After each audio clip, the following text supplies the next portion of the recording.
दोस्तों, हमारा YouTube channel वकालतनामा काफ़ी लाइक और सब्सक्राइब किया जा रहा है। आज यहाँ मेरे आने का जो मकसद है वो एक नई प्लेलिस्ट अपने चैनल पर अनाउंस करना है जो कि आर्म्ड फोर्सेस के लिए बनी होगी। मेरी ज़मीं अफसोस नहीं जो तेरे लिए 100 दर्द सहे, महफूज रहे तेरी आन सदा, चाहे जान मेरी ये रहे ना रहे।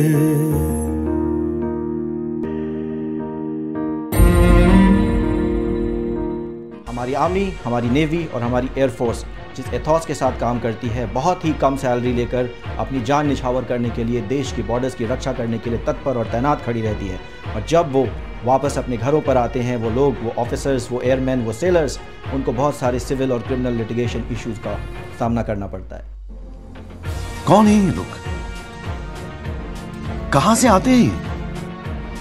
बहुत सारी खबरें न्यूज़पेपर्स में आती रहती हैं और जहां पर कि हम देखते हैं कि हमारे सैनिकों के साथ ज्यादती हुई है और उनको स्पीडी जस्टिस नहीं मिल सका है। लोकल कचहरी में कोई चीज टाइम पे होती नहीं है। कुछ पेपर कटिंग्स जो मैं आपको दिखाना चाह रहा हूं वो ये हैं। यहाँ पर आप देख सकते हैं कि एक जवान को हथकड़ी लगाकर पुलिस ओपनली परेड कर रही है। एक बड़े मीडिया हाउस ने उसको कवर किया है।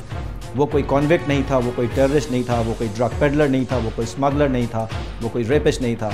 CRPC अलाउ नहीं करता किसी को आयरन हैंड कफ करना। ये ऑनेस्टी, बिना पक्षपात के हिम्मत और बहादुरी की, सब पुलिस डिपार्टमेंट का बहुत महंगा गहना है। यहाँ पर किया गया।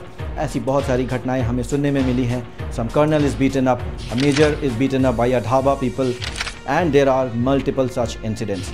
इसी सब चीज़ों के लिए हमें ये ज़रूरत महसूस हुई कि legal awareness for the armed forces is very very essential when they walk on the civvy street. इसमें कोई गलत बात नहीं है, आप बुरा मत मानिए, क्योंकि गाली जब तक पब्लिकली ना दी जाए ना, सुप्रीम कोर्ट भी कंटेम्प्ट नहीं मानता, तो फिर हम कौन होते हैं। और इसलिए हमारा चैनल वकालतनामा एक नई प्लेलिस्ट लेकर आएगा जहां पर कि आपको लीगल अवेयरनेस मिलेगी। वहां पर आपको अपने राइट्स के बारे में बताया जाएगा। सिविल स्ट्रीट पे अगर आपके साथ कोई नाइंसाफ़ी होती है तो उसके लिए क्या कदम उठाने चाहिए, ये सब बताया जाएगा। अगर आप किसी लॉयर के पास जाते हैं तो उनसे कौन सा सही सवाल करना है, आपके डॉक्यूमेंट्स, आपकी फ़ाइल किस तरह से मेंटेन होनी चाहिए और किस तरह का फीडबैक आपको टाइम टू टाइम मिलना चाहिए, ये सब चीज़ें भी उसमें बताई जाएंगी। आपको ये बताया जाएगा कि अगर आप कहीं पर FIR करानी चाहते हैं और FIR करने से मना किया जाता है तो आपको क्या करना चाहिए।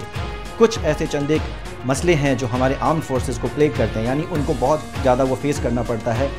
Commanders at all level understand this. जो सीनियर लीडर्स हैं वो समझते हैं हमारे जवानों की परेशानियों को। मैरिटल डिस्कॉर्ड का केस हो, लैंड या प्रॉपर्टी डिस्प्यूट का केस हो, किसी तरह का लोन चेक बाउंस का केस हो, साइबर फ्रॉड्स या क्राइम का केस हो, ऐसे कुछ मसले हैं जो हमारे आर्मी को, एयरफोर्स को, नेवी को बहुत बुरी तरह से प्रभावित करते हैं।